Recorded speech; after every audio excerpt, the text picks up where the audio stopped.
Hello, and welcome to Sleep Stories with the Slumbering Seagull. These videos were made to help you sleep. So wherever you are, underneath the sun or underneath the stars, get relaxed and comfortable and let yourself drift away. The next day, while Amelia was at work, she noticed her boss seemed more withdrawn than usual. There was sadness in his eyes. At the end of the day, as most of the workers were leaving, Amelia gathered her things and rushed over to Dr. Herman's office. He was a great boss in her opinion, and always seemed like a well-mannered man who would never hurt anyone. What could the police have wanted from him? She gently knocked on the door of his office and was welcomed in. "Hello, Mr. Herman. Do you have a moment to spare? I had a few questions to ask you." "Ah, Amelia, yes. But let's keep it brief. I'm quite tired today." "Yes, sure, please. I know it's not really my business, but I was wondering why the police were here to speak with you the other day," Amelia questioned. Dr. Herman's face dropped down. "I've never known you to be a gossip, Amelia. I will tell you, but please be discreet." There was a strong sense of concern in his voice. "Yes, of course." "Well, the police are investigating a tragic accident that happened last week. My former partner at a previous company is believed to have passed away. The theory is that he lost his life in an explosion." Amelia's eyes widened. "Really? I'm sorry to hear that." "Honestly, I can't say I didn't see it coming. Nyokata Idowo was my former business partner. We got along great at first, but then over time I noticed he was cutting corners and even underhandedly sabotaging and stealing the work of other scientists just so he can get 5 minutes of fame. I heard the allegations, but no one was able to pin down the evidence. Trying to think the best of him, the best of a friend, I put off the thoughts that maybe it had been all true. But one night, 10 years ago, he gave a presentation at the annual Kusema convention that included a large amount of my work and gave me absolutely no credit at all. I confronted him about it, and he completely disrespected and disregarded me. After that, I knew I had to part ways with him. Our business partnership and our friendship was over. The police just wanted to narrow down if it was foul play or simply an accident. So far, they have concluded that it was an accident." "Oh, that sounds like an awful experience." "All I can say is you live and you learn. I do wish things would have turned out differently, though. Despite his poor decisions, he was indeed a brilliant scientist. Did you know that there are 200 or so dangerous venom snakes throughout the world? He originally wanted to make the best cures for natural venom in the world. He started out wanting to save lives. Unfortunately, he let his ego get the best of him." Dr. Herman looked at his watch. I'm afraid I need to be on my way, Miss Kabila.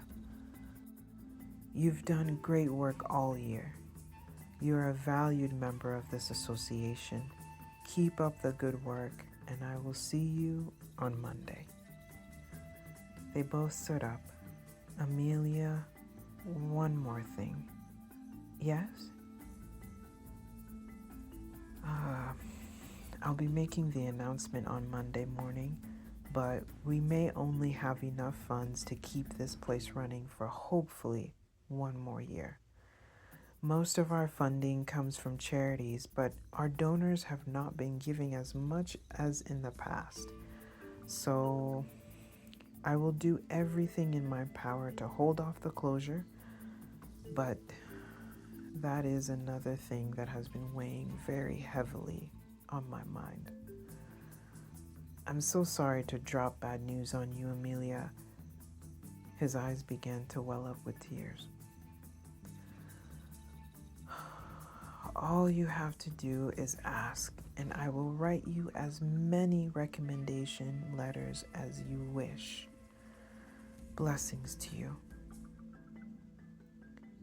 Amelia was shocked, but knew she had to let Mr. Herman go. It's all right. Thank you. Good night, Dr. Herman. Good night. Amelia walked out of the office and saw Kyle through the glass wall, waiting in the hall. She was impressed. Oh, wow, he came. And right on time. She smiled and waved to him. He waved back, clearly glad to see her as well. Hi, Amelia. How are you? I've been better, actually, but I'm fine, Amelia said, stuffing down the worries that started to pile up as she processed what her boss had said to her. Did you drive here? She asked Kyle. No, I took a cab. I didn't think I should be driving yet, although I do feel much better. Are you sure you're okay? You sound like something's upset you. Have you already talked to your boss? I assume that may have been him who passed by a second ago. How about we talk about it for a little while? I have some updates. I'll take us to a sandwich place. Does that sound okay? And I'll buy. Amelia began to protest, saying he really didn't have to, but he insisted. I'm off the clock as well, so lead the way. All right, let's go. On the car ride, Amelia explained everything, the entire conversation with Mr. Herman. Nyokata Iwodo?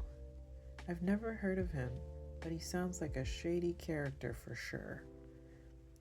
While eating their sandwiches, Amelia didn't want to hold it in any longer. She decided to let Kyle know about the likely closure of her workplace.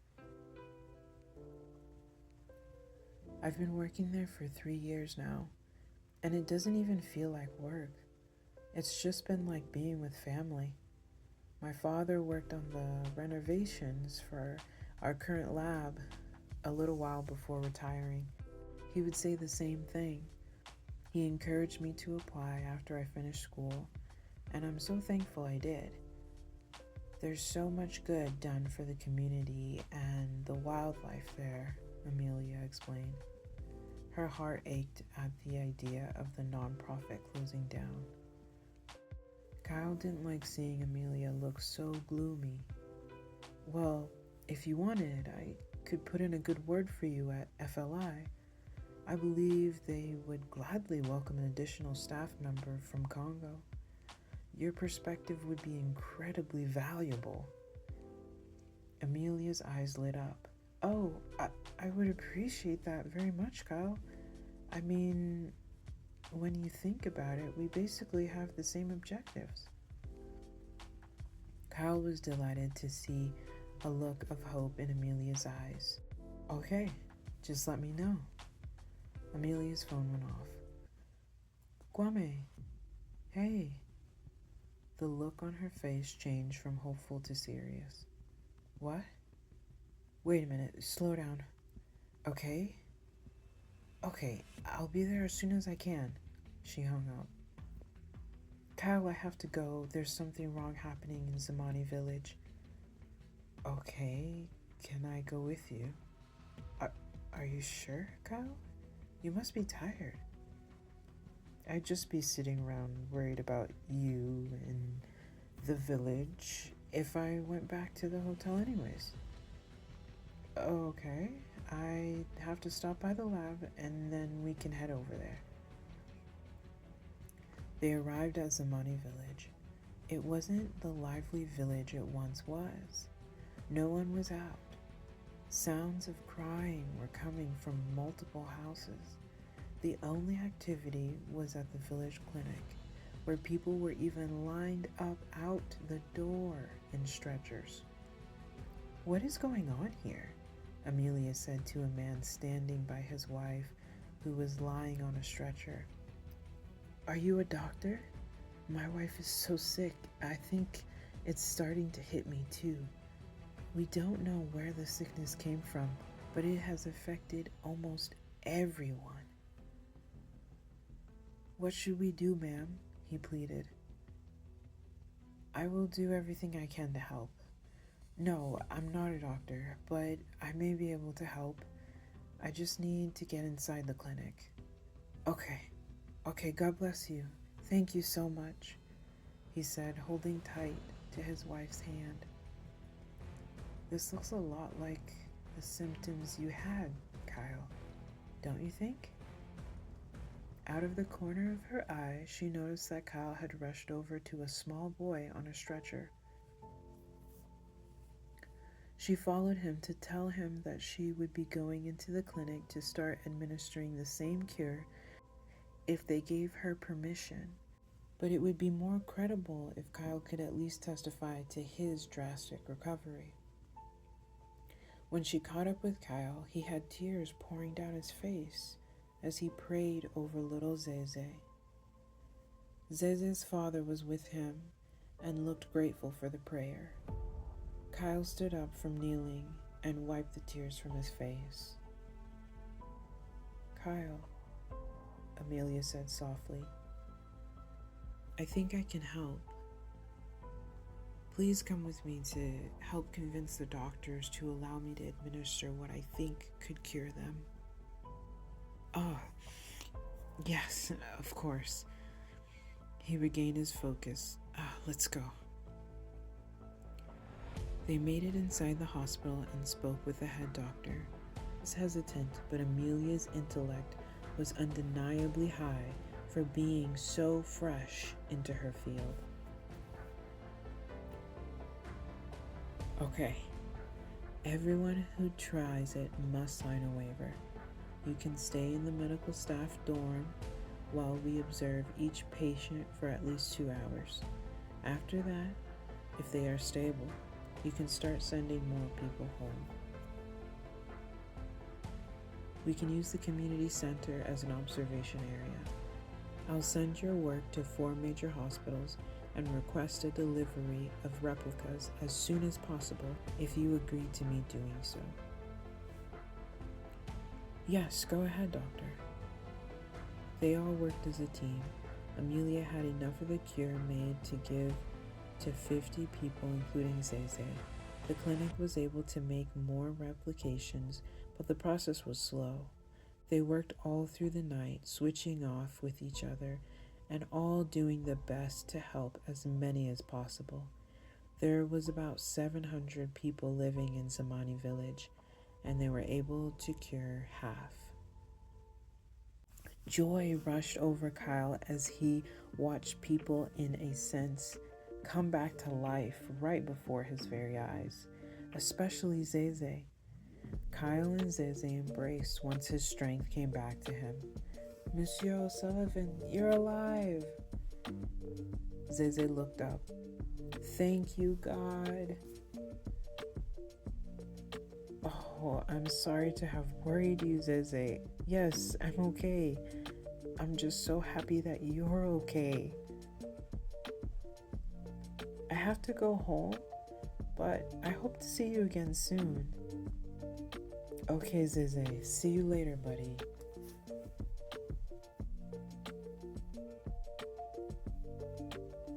Zeze gave Kyle one more quick embrace, and then he was off.